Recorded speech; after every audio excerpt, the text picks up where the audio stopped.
कसूर इलाहाबाद के नवाही इलाके किला नाथा सिंह में नहर का किनारा टूट गया।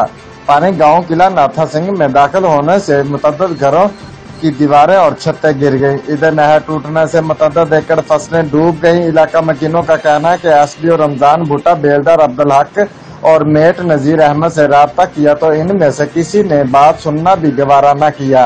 ताहम 12 घंटे गुजर जाने के बाद जब जिलादार इरशाद अहमद से राब्ता किया तो उन्होंने भी इलाका मकीनों की बात को सुनना अपनी तौहीन समझा।